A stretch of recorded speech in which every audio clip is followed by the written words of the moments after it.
अस्सलाम फ्रेंड्स, स्वागत है आपका इस यूट्यूब चैनल जेके स्टडी मटेरियल में। जेके बॉस के जितने भी 11th क्लास के स्टूडेंट्स हैं जिनको एजुकेशन है, तो यहाँ पर मैं आपको बताऊंगा जो आपके यहाँ पर 2 दिन बचे हैं जो सॉफ्ट जोन के स्टूडेंट्स हैं, बाकी जो हार्ड जोन के स्टूडेंट्स हैं उनके लिए भी ये मोस्ट इंपॉर्टेंट वीडियो रहने वाला है। तो एजुकेशन को कैसे प्रिपेयर करना है, एजुकेशन को कैसे पढ़ना है अगर अभी तक कुछ भी प्रिपेयर नहीं किया है। देखो यहाँ पर एजुकेशन का पेपर अगर आप समझ जाओ ना, सबसे आसान पेपर आर्ट्स के स्टूडेंट्स के लिए एजुकेशन का होता है। बहुत आसान होता है, बट समझने की जरूरत होती है। अगर आपको एक दिन भी मिलेगा ना, आप एजुकेशन ईजिली पास कर सकते हो, बट समझना ज़रूरी है कि पास करें तो करें कैसे।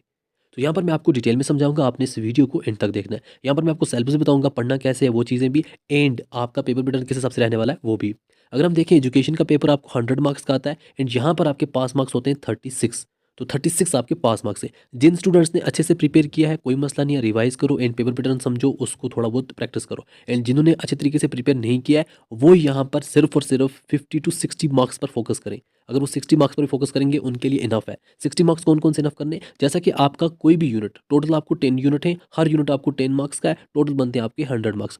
अब यहाँ पर अगर आप देखो आपके सभी यूनिट 10-10 मार्क्स के बनते हैं। पढ़ना क्या है इनमें वो आपके लिए बहुत इंपॉर्टेंट है। अगर अगर हम बात करें जो यूनिट नंबर 9 है, एलिमेंट्री स्टैटिस्टिक का मैं आपके लिए एक अलग से वीडियो लाऊंगा कल शाम को ही, जिसमें मैं आपको ये सब चीज़ें सिखाऊंगा, क्योंकि ये थोड़ा बहुत मैथमेटिकल होती है। ये पूरा सिखाऊंगा, जैसे मैंने 12th क्लास के स्टूडेंट्स को एलिमेंट्री स्टैटिस्टिक का यहाँ पर एक वीडियो प्रोवाइड किया था।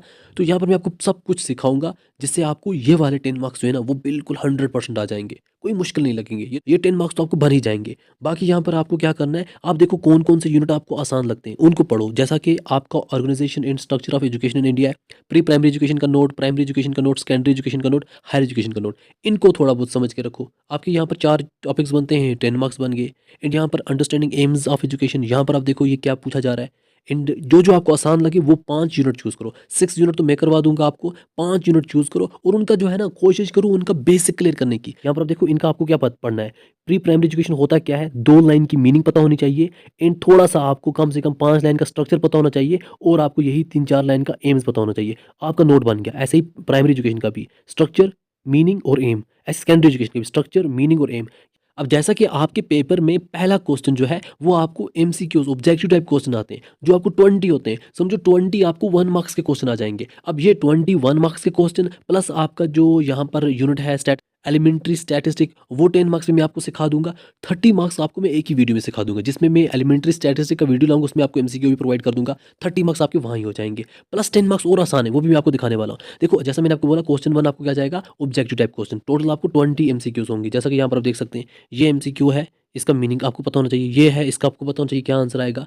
ऐसे ऐसे करके आपको टोटल कितने बनते हैं, 20 एमसीक्यूज। यहाँ पर आप देख सकते हैं टोटल 20 एमसीक्यूज हैं। यहाँ तक आपको हो गए 20 एमसीक्यूज। 20 एमसीक्यूज हो गए आपके 20 मार्क्स। बहुत आसान है, क्योंकि आपको हर टॉपिक का बेसिक पता होना चाहिए। एंड सेकंड सेक्शन वो भी बहुत आसान है। सेकंड सेक्शन में आपको 2 क्वेश्चन आते हैं, 5-5 मार्क्स का एक। जैसा ये क्वेश्चन है दिया हुआ है, ये आपको यहाँ से आंसर निकालना है। ये पैसेज दिया है, पैसेज से आंसर निकालने हैं।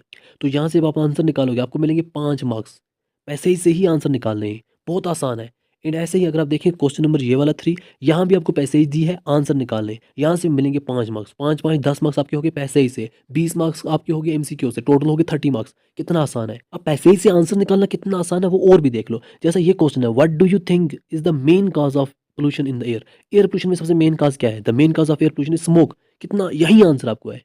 आप अगर यही लिखोगे the main cause of air pollution is smoke, तब भी आपको मार्क्स मिलेंगे। अगर आप ये थोड़ा लिखोगे the main cause of air pollution is smoke which is produced by the burning of coal and other fuels, यहाँ तक, तब भी आपको मार्क्स मिलेंगे। आपको यहाँ ही फिर जैसा कि name the various sources of smoke that pollute air, कौन कौन से सोर्सेज है, तो सब कुछ आपको यहाँ पर सोर्सेज मीन किस किस के जरिए होता है। जैसा कि आप यहाँ पर देख सकते हैं, स्मोक जो है वो हमें कहाँ से, किचन से, फैक्ट्री से, ऑटोमोबाइल से, एंड ट्रेनिंग, सिगरेट स्मोकिंग से, यहाँ से जाता है। ये हमारे सोर्सेज जहाँ से स्मोक बनता है। तो ये सभी आपको यहाँ पर ही मिलते हैं, पूरे आंसर यहाँ से मिलते हैं। तो इसलिए आपकी जो पैसेज है वो बहुत आसान है। फिर आपका सेक्शन सी स्टार्ट होता है। सेक्शन सी में आपके वेरी शार्ट टाइप क्वेश्चन होते हैं, जिसमें आपको क्वेश्चन नंबर 4 से लेकर क्वेश्चन नंबर 12 तक टोटल 9 क्वेश्चन होते हैं। आपको 2 मार्क्स ईच, मतलब ये जो 9 क्वेश्चन है हर कोई 2-2 मार्क्स का है।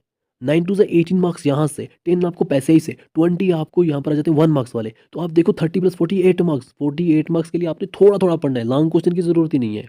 फिर सेक्शन डी की अगर बात करें, सेक्शन डी में आपको शॉर्ट क्वेश्चन होते हैं, जिसमें आपको 7 क्वेश्चन होते हैं 4 मार्क्स ईच। ये जो आपको क्वेश्चन पूछे गए हैं 7 क्वेश्चन 4 मार्क्स ईच, मतलब आपको हर कोई जो है 4 मार्क्स का है, तो यहाँ से बनेंगे 28 मार्क्स। ये भी आपके सिलेबस से ही पूछे जाते हैं। जैसा आप objectives of pre primary education, ऐसे ही आपको importance and AIIMS of education, सब कुछ यहीं से आपको पूछा जाता है, जो आपके सिलेबस में गिने चुने टॉपिक्स होते हैं। अगर हम बात करें सेक्शन ई की, सेक्शन ई जिसमें आपको लॉन्ग क्वेश्चन होते हैं, लॉन्ग क्वेश्चन आपको 4 होते हैं, हर कोई 6 मार्क्स का होता है, और इनमें से एक क्वेश्चन आपको जो आपका एलिमेंट्री स्टैटिस्टिक है वहाँ से पूछा जाता है। जैसे यहाँ पर आप देख सकते हैं, यहाँ पर आपको मीन निकालना है इन ग्रुप डेटा का, या फिर आपने मीडियन निकालना है इस डेटा का। ये हम सीख लेंगे नेक्स्ट वीडियो में ये सब कुछ।